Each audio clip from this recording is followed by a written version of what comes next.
Hello, everyone, and welcome to Conversation with Masters. Today, I'm in conversation with Liz. Welcome.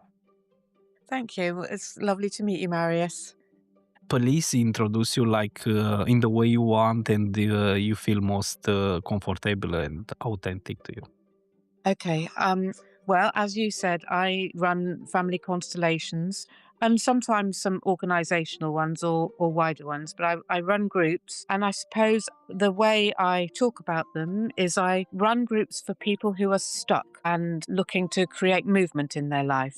Because as you know, as a constellation facilitator, what we know is people get very stuck, and the more traditional methods of looking at their stuckness through one-to-one personal counselling or coaching and things sometimes doesn't uncover the systemic elements, those elements that come from 2 or 3 generations back that have been a secret in the family.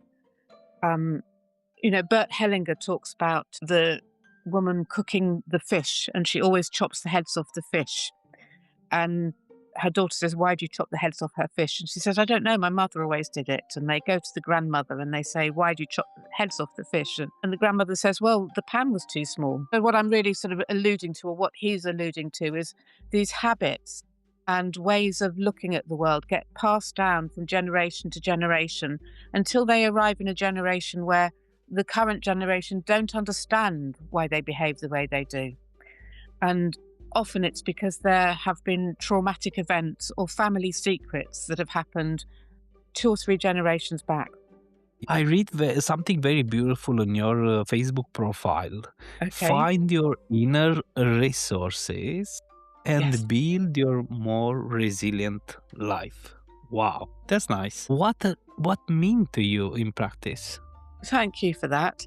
Well, it's from learning from my teachers, in particular Judith Hemming. I spent a lot of time, many, many hours in her workshops. And what I observed is it was always about building the client's resilience. You always have to find ways to work with the client and support the client to be their stronger self.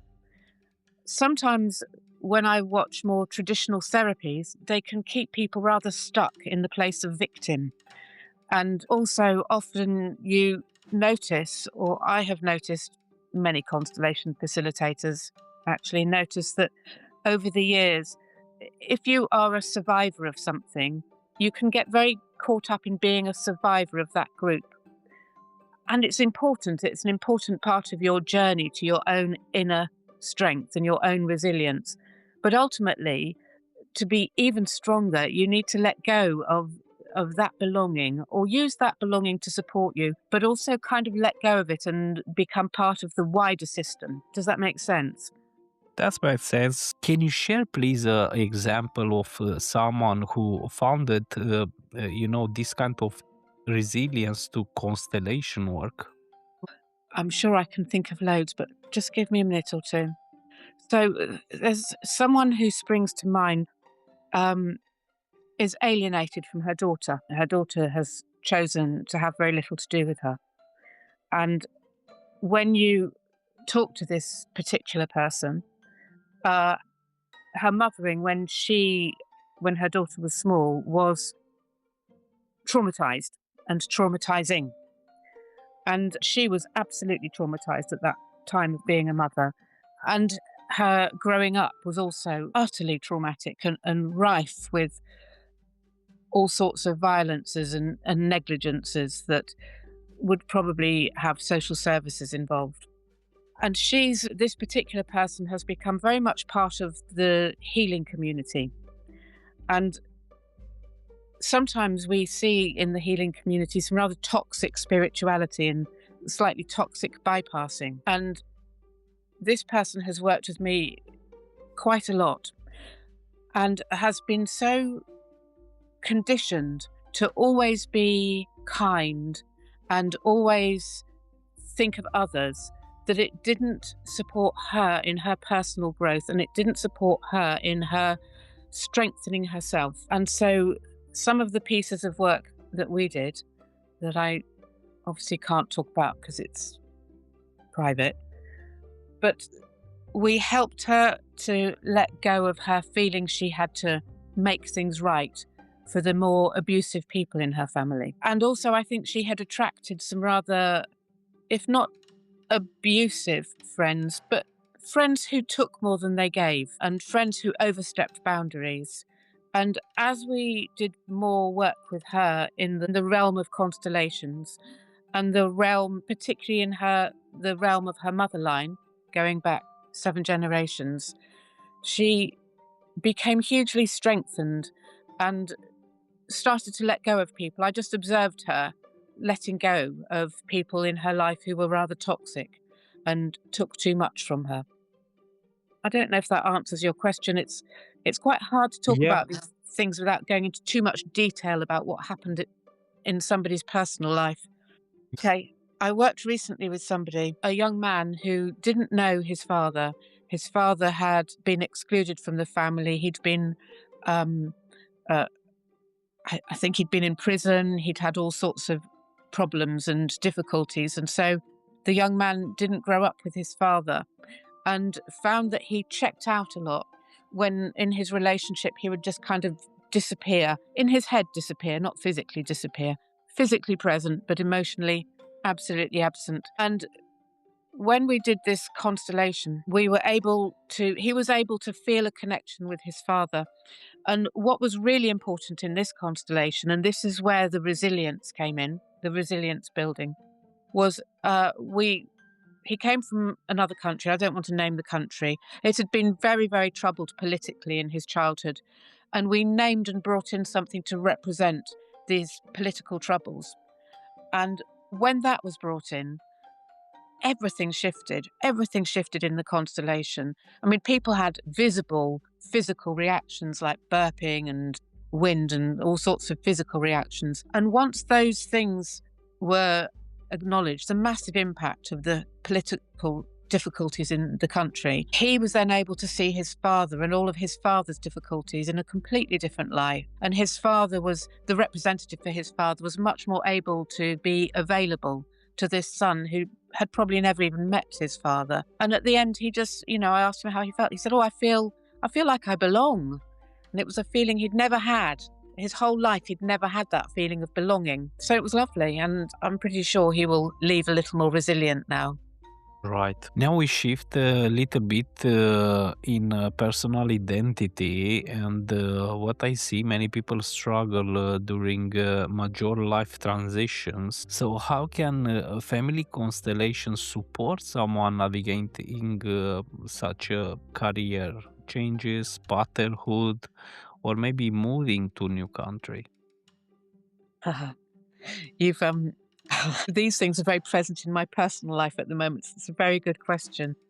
I think let's start with moving to a new country.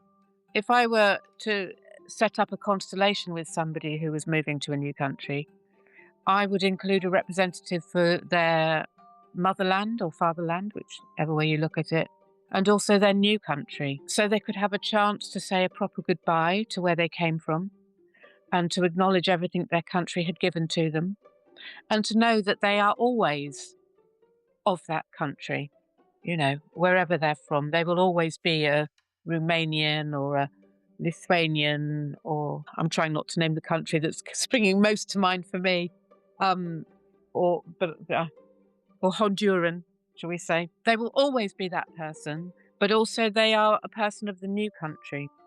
And in fact, that's a very particular tribe. To be first generation in a particular country is a very particular tribe. When I was doing my training, I had one of my co-trainees. He was firstborn Indian, British Indian, and so his belonging was very different from his parents' belonging because he belonged in Britain and India, and it's a very different sense of belonging. And we did quite a lot of work around that. And I think these things can, as you say, about building the resilience, you have to recognize that you are both and find your tribe in that way. And also really take some time to say goodbye to where you came from. Think of all these people who've had to flee their countries because of the horrors happening in their countries. For the people well, I've worked with a lot of people like that. And there's also, the tragedy of saying goodbye to people and knowing that you're stepping into a safer future than those you leave behind. That comes at a cost. That freedom comes at a cost as well. So have to do maybe with the past in some way, because when we move actually to new country, it's a calling. Mm. Yeah, so I speak with different person who live in different countries, and in the beginning they don't know why they do that or why they change, different places.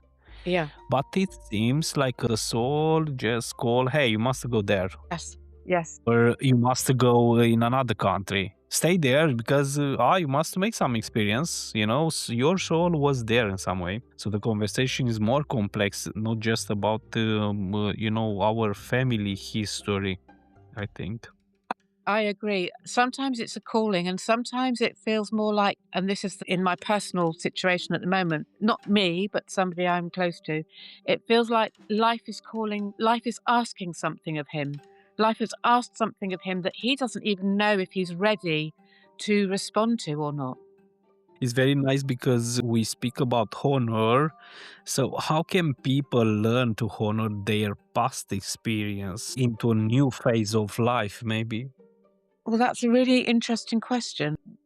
In a constellation, to honor your past experience, part of what you do is you acknowledge not just what it's given you. Well, actually, I would say you acknowledge not just what it has cost you, but also what it has given you.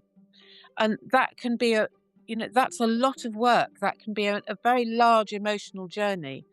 We can come with little resentments about things. I had to do this. My mother was always like this. My father was always like that. And it's a very popular way to behave, particularly these days, to sort of blame and fret and identify with what's wrong and resentments and the things that people got wrong. And again, what I love about the constellation is every time you bring in the bigger picture and the bigger picture, if it might be if you have a very difficult father, and then you bring in his parents, and then you bring in, the fact that his parents or all his grandparents had to flee a war torn country. When you bring in all of those things, or that his father had to leave comrades behind in war or something like that, when you bring those bigger elements in and you allow the unspoken griefs or the incompleted griefs to be seen and witnessed and acknowledged, then you can take the gift, can't you? You can't always take the gift when it's all hidden and you're caught up with not knowing and you've just got a rather disconnected father or a very controlling mother.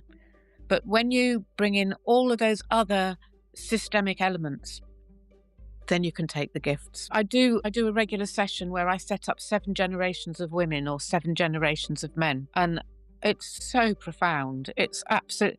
I've done women much more than men.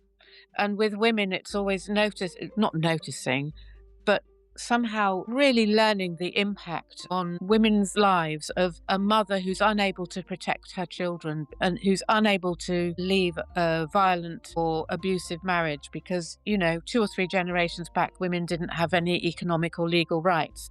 I had to be very careful if they were married to a violent man. So it was once you see those things, you see why the mother might be controlling and difficult with the child. And likewise, when you set up the male line and you see what it cost men to go to war, and also when I've had very British people, what it's cost the men to go and round up other men to go to war. That's been a huge cost. Huge cost. And I've done some for Romanians, actually. It's been fascinating. It was lines of Romanian women, and all they were saying where are the men? I don't know much about Romanian history, but I imagine the men must have been taken to a war for many generations because we would do these 7 generations of women, and they were just all gazing out of the window, longing for the missing men. Now you pick up this with the missing man. I know Mm. my cousin. I can tell you from this experience of my cousin. So in the last, I don't know, maybe 12 years, he tried to make different businesses or different projects. So everything what he make, actually, he lose money. So now from your experience, because you make me curious, right? How can he turn around this, with all this? Up as a constellation, I would I would ask if there was anyone in previous generations who lost businesses, which if it's an Eastern European country, that chances are there were businesses that were taken from them when the country became communist. And so I would start with that. I would start with that. See who else may have lost businesses. And then the other, because doing constellations is a bit like being a detective, isn't it?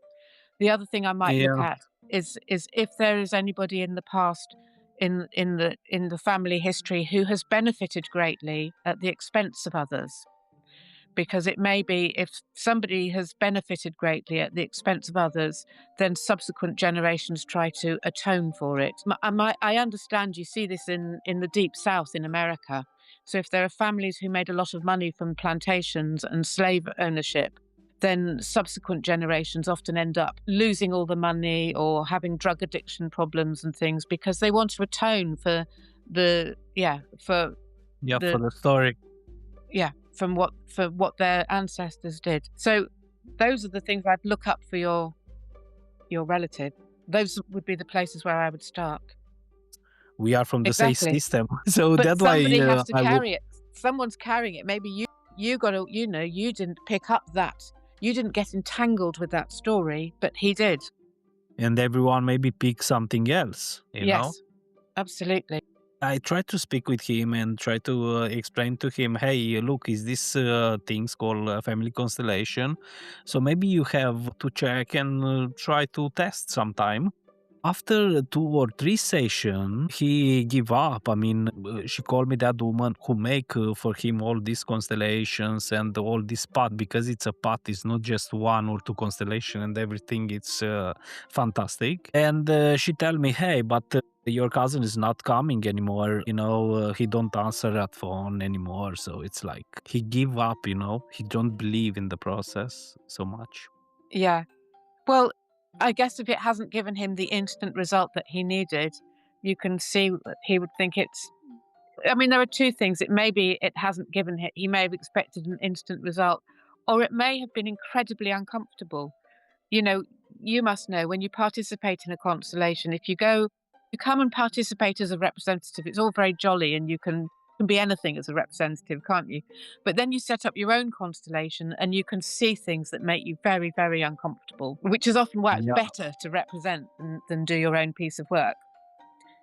And also, I do think one of the skills of facilitating is taking the client as far as they can go and maybe a teeny tiny bit further.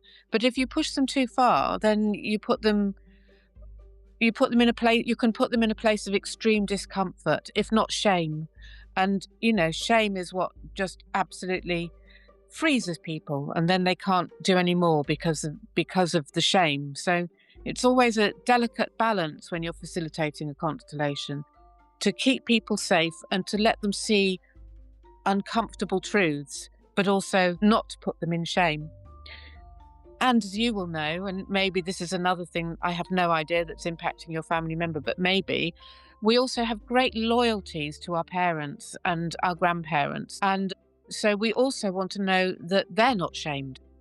If we have family members who've done things that traditionally the family has always kept rather under wraps, it takes a huge amount of courage to look at that and to bring that into the open and to look at it without feeling shamed and without feeling you're being disloyal to your family or betraying anybody.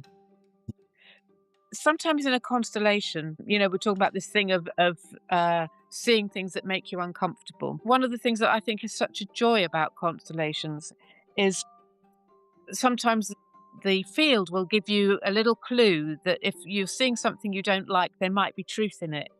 I remember once, many years ago, working with a woman, and she was not having success in her career. And her mother, in the constellation, her mother was standing in the way. And this woman said, everything about this constellation is right, except this. My mother wants me to be successful in my career. I don't see why she's standing here. This isn't right. And the woman who was representing her mother just looked at her and said, "You're my baby doll." At which point the client said, "Oh, my mother always calls me that." And so then we were able to say, well, maybe there is more truth in this than you'd wanted to acknowledge, because you don't want to. Who wants to acknowledge that their mother would stand in the way of their own success? But it happens. So, Liz, for the listeners, if they would like to come in contact with you, what is the best channel for you? Well, what's the best channel? I have a website called sussexconstellations.co.uk. So that's the best way to find me, I think. I'm also on Facebook, but I'm not very good on social media. I'm trying to raise my profile. Or I need to constellate me in social media. We can make a constellation. Yeah. Yeah. Can I just say, though, something else?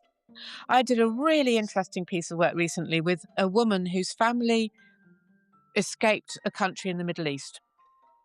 And the mother left behind a first husband and came to this country and married somebody else. And the woman who was with me has spent most of her adult life in debt and just struggling financially, and she didn't understand why.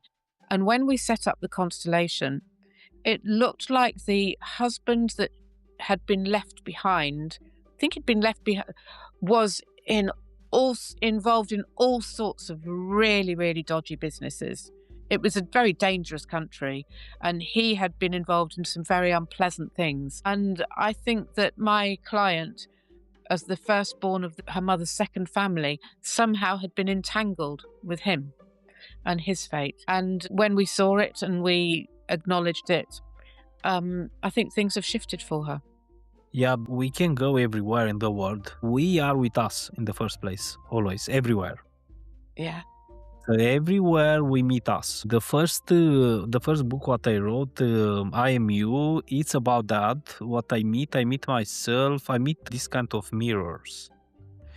So there again, we speak about the courage, and we speak about maybe the chance to look at the story. How is it exactly? So I Very true. And courage is one of those qualities that we're not. It seems less admired and less reached for now than in the past. And it's an incredibly important quality, courage, as is dignity. There are these qualities that the more we can reach for them and the more we build them in ourselves, the more resilience we build. And also, I think the more courage we build in ourselves, or the more we strengthen our courage muscle, the more we can stand up for things that we believe in. And so for me, actually, constellations are radical in that way, because they build our courage to speak up. And so they build our courage, I think, against tyranny and against things like, this isn't constellations, but, the Epstein files and the fall of all these powerful people at the moment, all being exposed. It's because the women and Virginia Giuffre's and all these other women had the courage to speak up about what had happened to them, even in the face of people minimizing them and saying they were talking rubbish and not wanting to hear them. It was a few people with some courage to speak up and to be heard and to keep working to be heard that is toppling things. So, Liz, now in the final, I would like to ask you the last question, and I hope I don't tire you with all my questions. No, I'm enjoying them. If you have a message for the world, what will be? I think it is about building your courage. But I'm not, okay, I'm going to have to go and think about this now, because not a blind courage. That's one of the things that I love about constellations is it shows us where where we are having a blind loyalty or a willful blindness to things. And so part of our courage that we need to build is to have the courage to look fully at ourselves, to look at our blind spots, to look at where we're holding loyalties that don't serve the greater good. Yeah, courage and speaking up. It's a nice message. Yeah. Thank you very much. Liz, thank you very much. You take the time and you was here with all of us, with me, with all the listeners, and I hope, of course, I see you soon around the globe, maybe to one of your workshops. Yeah, that would be lovely. And thank you so much for inviting me on. It's been a pleasure to meet you and a pleasure to chat with you. My name is Marius, and thank you for listening.